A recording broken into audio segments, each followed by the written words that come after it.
Okay. Today we start Sefer Shemos, the book of Exodus, and that's Exodus chapter 1. You're welcome. Page 206. So, um, one of the uh, interesting details that the Torah describes in the Parsha in this week's reading is uh, the exact nature of the work. Right, the children of Israel at this point have developed into a nation. The family of Jacob, the children of Israel, have developed into quite a large nation, people. And it seems to me that the book of Exodus in general describes the development of the Jewish people from a family into a society. That's the book of Exodus as a whole. And the first reading, the book, Parsha Shemos, um, is really some of the first elements that deal with um, a societal Judaism, societal relationship with God. So, that being said, uh, the Jewish people are in Egypt and they're working as slaves for the Egyptians. And the Torah goes actually into we know what they were doing, right? The Torah says uh, that the Egyptians made the children of Israel work with back-breaking labor, or in the translation in this book, verse 13, and the Egyptians made the children of Israel to serve with rigor, and they embittered their lives. We're familiar with this verse from the Haggadah, right? Yeah. And they embittered their lives with hard service in mortar and in brick, and in all manner of service of the field, in all their service wherein they made them serve with rigor. So the Torah tells us only one thing, one job that the Jewish people had that the children of Israel had in Egypt, and that is working with mortar and brick. Elsewhere, in the later on in the reading, we also find um, the idea of the brick. Um, verse Page 223, Exodus 5, verse 7, when when um, when the Egyptians when Moses begins to agitate for the liberty, for the freedom of the Jewish people, um, the the Egyptians, Paro, goes on to intensify the work that the Jewish people have to do.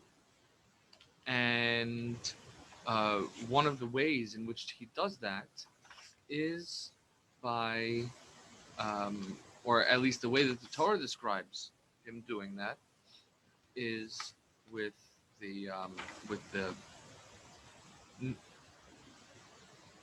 let's read 5:7.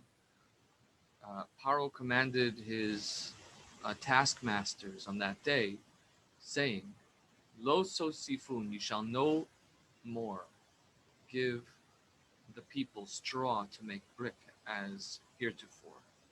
Let them go and gather straw for themselves. And the tally of the bricks which they did make before, you shall lay on them. You shall not diminish anything thereof, for they are idle. Therefore they cry, saying, Let us go and sacrifice to our God." So here is the idea of the brick. again, building with bricks. And so we think that this is a passing detail, but actually, if we look throughout the Torah, we find that the building material is something that is referred to with some specificity. Uh, it comes up from time to time. The first is the Tower of Babel. So the Tower of Babel is the first time where we find this uh, nuance of brick being highlighted, and that's in the end of Parshas Noach, and it's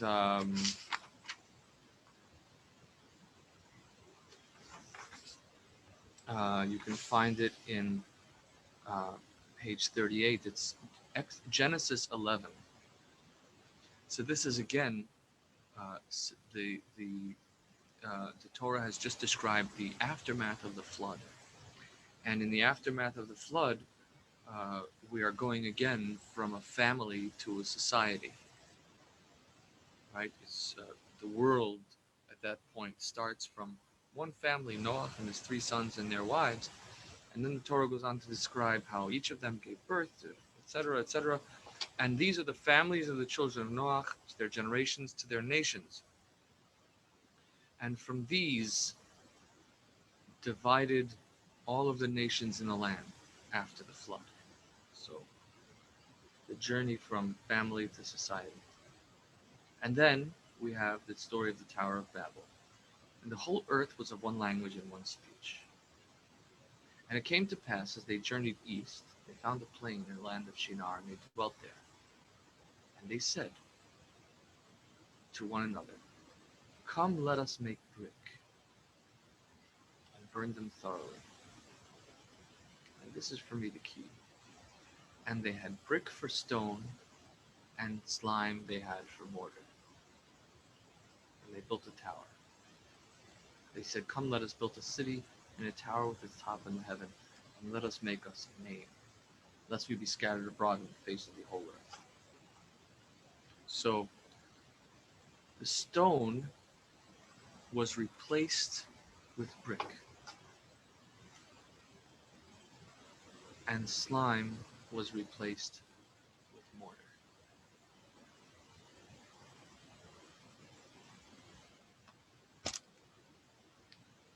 So that's key number one. And you know, the midrash talks about a cruel practice, and we find this kind of the story repeated both in the terms of uh, the Tower of Babel, as well as in terms of the building of Egypt. In With regards to the Tower of Babel, the Midrash says that if a person would die, they would put his body in the wall. And in Egypt, it says that they put babies in the wall. And this is the uh, preferring of a brick over a person.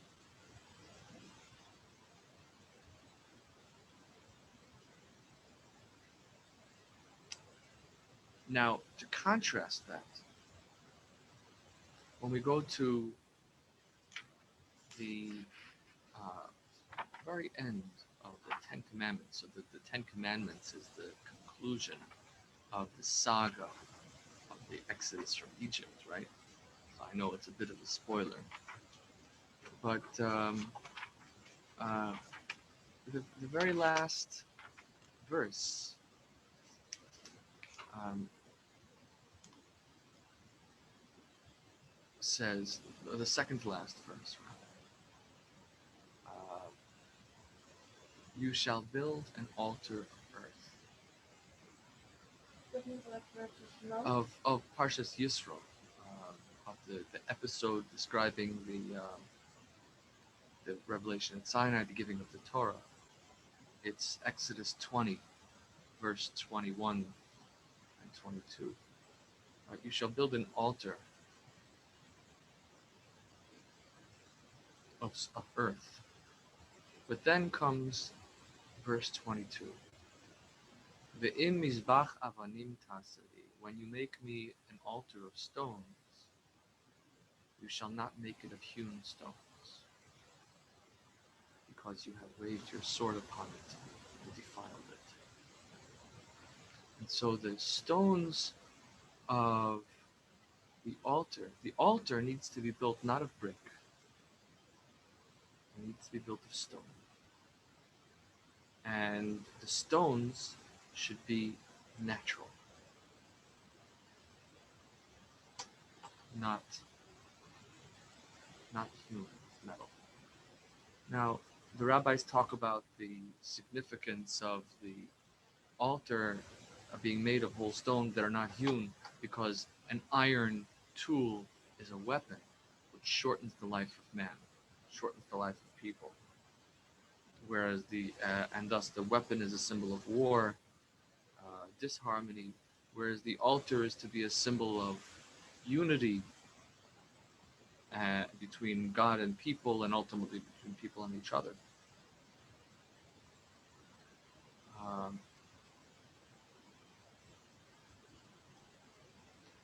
But I think that contrasting the building of the altar with whole stones, with the building of Egypt and the Tower of Babel with bricks, is significant.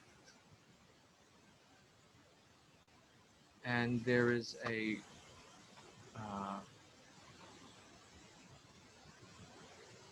so what is the difference between a stone and a brick? So a stone is natural, and every stone is different. Every stone has its own unique shape and size. And you have to contend, when you're building with stones, you have to contend with the individuality of each stone, the uniqueness of each stone. And you have to find a way to work with each stone to fit it into the building. Whereas when you build with bricks, a brick is made to a preformed size and it fits in exactly as you want it to. There's no personality, there's no individuality. It's convenient, it's reliable, and it conforms. You can plan for bricks. You can't plan for stones.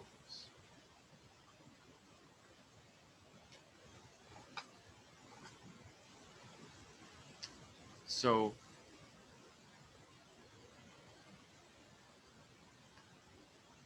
perhaps this is the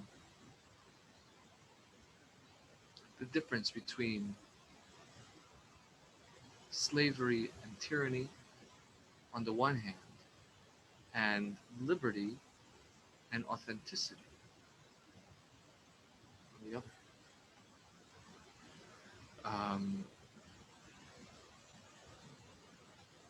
In our service of God, there's no room for bricks. Meaning, God says, when you build me an altar, I don't want you to build me someone else's altar. I don't want you to build me an altar made by some kind of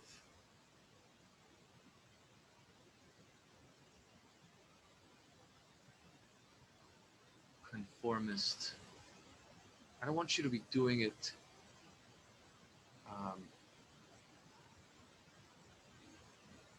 don't serve God just like someone else. Your altar should be made of whole stones. Every stone has its own way of representing to God. manifesting to God. And when we think about it in a societal way, I think that building with bricks requires a lot more patience, creativity, and acceptance. Oh, we would rather building with stones requires a lot more creativity, patience, and acceptance. I think we would love that our families and communities and electorate would all be bricks, Like older, the right age. like in their 80s. Yeah, sure. We would like everyone to be in the right shape, the right size, the right temperament. To have been born a long time ago. To Sure, have lived a different lifestyle. To sure. know what life used to be. Right? Wouldn't we all like that? Um, Because some of these people are very immature. but the Torah teaches us that society, working with society, requires really building an altar for God requires stones, not bricks. It requires uh, dealing with the reality of accepting the reality of the otherness of the other, the differentness of of the of that with which you're working. Now, when it comes to stones, by the way, we're also saying a profoundly theological statement, which is that meaning building with stone says is love. It says, I accept you for who you are. You're perfect. You're just as I want you to be. I don't need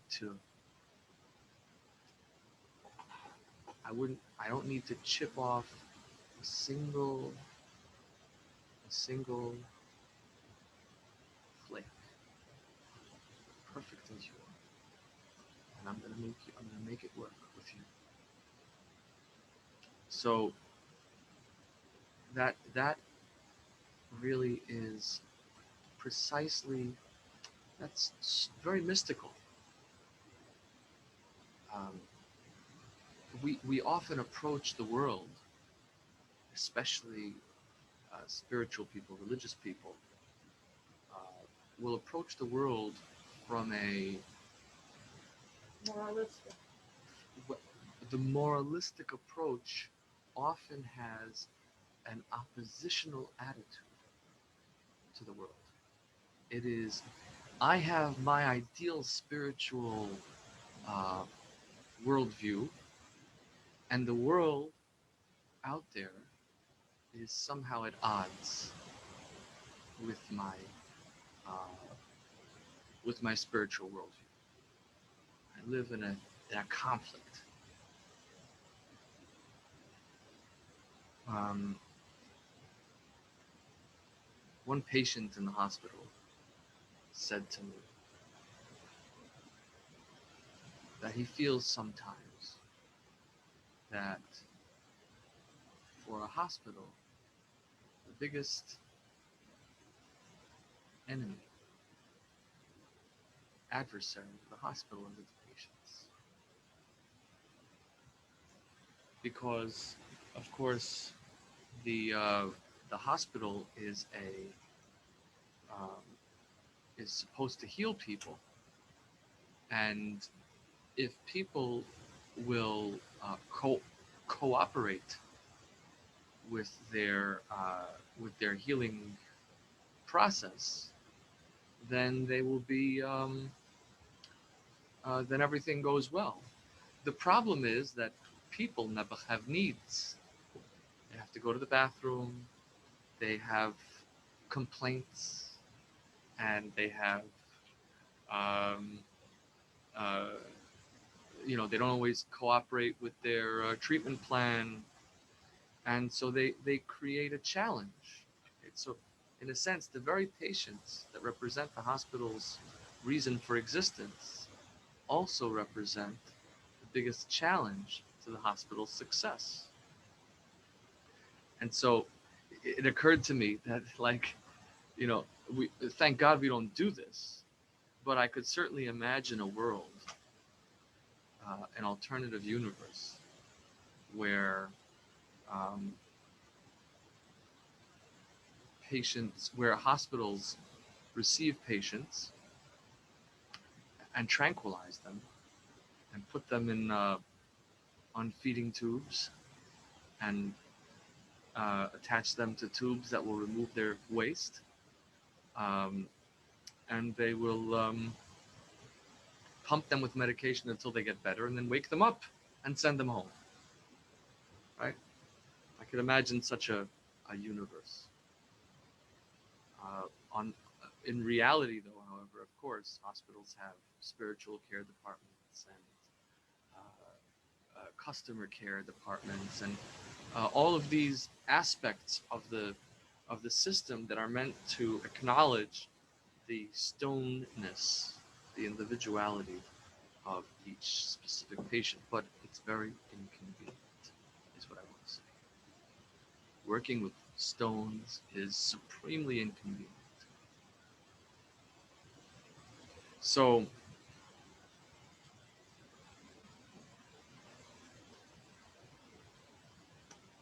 um, that's on the one hand. On the other hand, saying that the stone is choosing to work with stone is to say there's something which,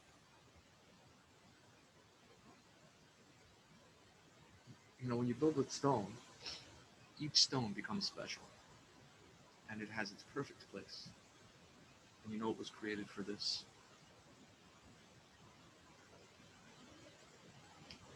Um, it was created for this moment, right? You have them piled up, you know, and there's no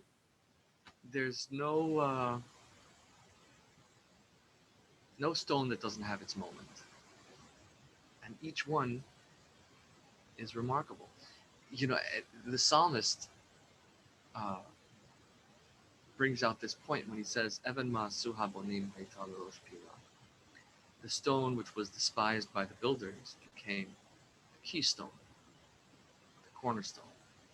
You have this oddly shaped stone, you don't know what to do with it, but it has its moment, and often that will be the one stone that holds the whole building together, that holds the whole arch together. Is the keystone, right? Capstone, the cornerstone.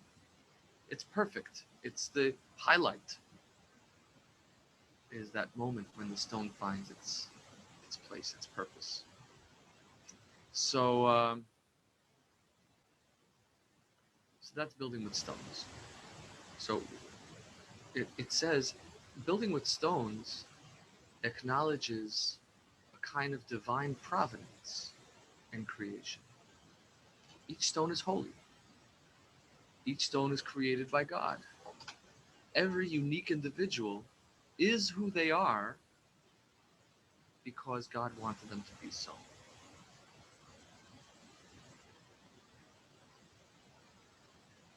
And and if we try to, so when we're making um, a building built with bricks, everything is, you're essentially saying that all the things out there are not good enough as they are. We have to start with raw materials and build something that's going to fit our plan. It's imposing a an outside view on your building. You're not building with the world around you. You're building against the world around you.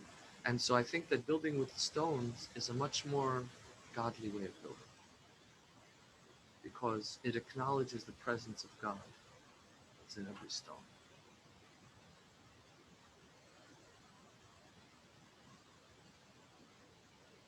And so in our relationships also, we can sometimes seek to have a relationship with bricks, I would like my significant other, my children, my coworkers, my boss, to be who I want them to be. I wish that they would just be tranquilized and do their job. But that's not how it is. Everyone is different and unique and has their own contribution, and sometimes I might struggle with that. But the Torah says you have to struggle with that. That's what life is all about. If you build an altar with bricks, or if you chop down stones to build an altar, that's war. That's not peace. That's pieces. That's not real peace. That's tyranny. You know, when there's tyranny, no one fights because you've controlled them. But also, no one has peace because the only reason they're not fighting is because they're not allowed to. Given the chance, they would. Whereas when you build an altar out of stone, you say, no, I have to accept you for who you are. I have to work with you as you are. I have to find a way to fit you into my life, to fit me into your life. I have to find a way to make it work. And so the stone is an acknowledgement. The brick denies God. Both the builders of the Tower of Babel and the builders of Egypt said, "Who is God?" Or challenge. Right? The Tower of Babel wanted to challenge the existence of God. The Egyptians denied the existence of God. If you believe in God, then you believe that God causes you to find this stone, this moment, and that there's no one else that is quite perfect enough in so imperfect a way.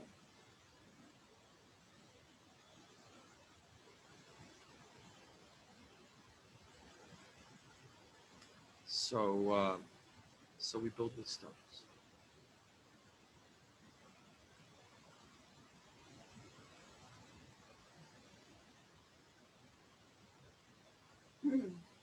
Now, so for those who are familiar with a little bit of Talmudic lore, you might remember that that there is the shamir, which was the animal which was made to split stone for the temple. Since you couldn't split the stones with you couldn't split stones with a metal tool. Sometimes a stone needs to be split. So there was a tool. There was an animal called the shamir, which this creature would be able to split stone, and it wasn't considered human. So the Talmud describes how King Solomon, when he wanted to build a temple, went out to find the shamir, and he uh, needed to. The shamir was entrusted into the care of the king of demons, Ashmedai. And here again, I see a return to this theme that even the splitting of stones, sometimes necessary, is still demonic work. It might be necessary for this, doing it with this with a um, with a metal tool is violent, but nonetheless, even the even to the extent that splitting stone is necessary and doable in a permitted way, it's still dangerous, spiritually dangerous. It is in the um, it's in the domain of Ashmetai, king of demons. And whenever we do that, even permitted, we are borrowing from the king of demons.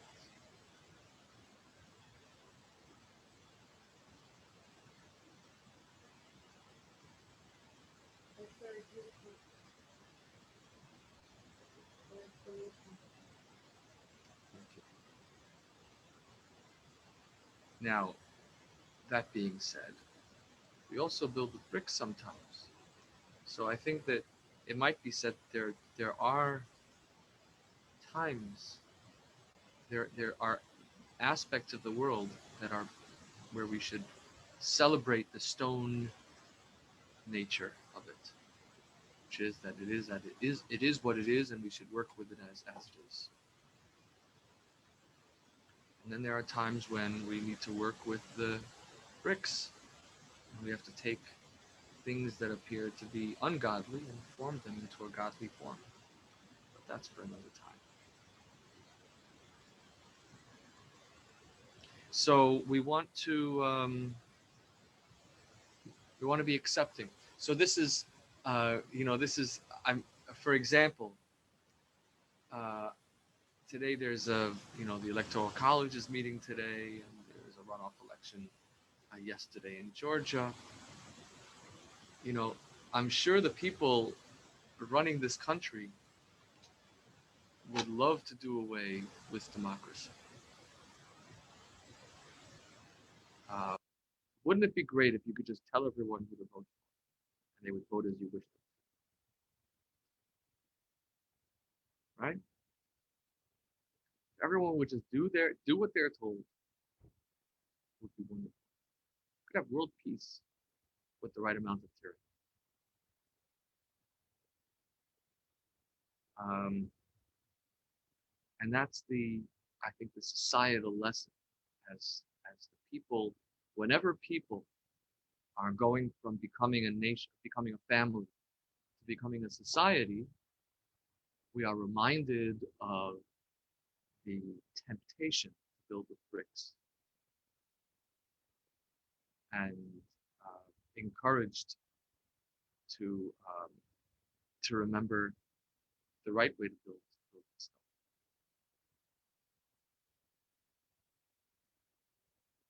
and have faith, right? I'm sure there's a lot of people today who are unhappy with the result of the election, and there will be even more people who are unhappy with the result of the electoral college. I don't even know what the electoral college results will be, but I know that whatever happens, there'll be a lot of unhappy. Uh, and so, what do we do with that? Are you are you tyrannical, or do you believe in individualism? So if you're tyrannical, then you have a right to be upset when things don't go the way you plan. But I ain't gonna be nobody's bitch. And nor should you. Um, and but this essential sense of lack of control that we have over our environment, that awareness that there are forces beyond our ability to manage that we have to contend with, is both the key to democracy, accepting others. It's also the key to faith, accepting, meaning, or I wouldn't say it's the key to faith, it's the result of faith. If I remember that Hashem runs the world, God runs the world, that is what will allow me. Having faith is what will allow me to build this. No anxiety. You don't need to manage the world.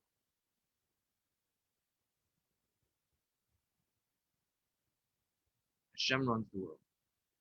And the right stone will come up for you at the right time. And if you're not meant to, if the stone seems not right now, remember that Hashem runs the world. So, Thank you, very beautiful.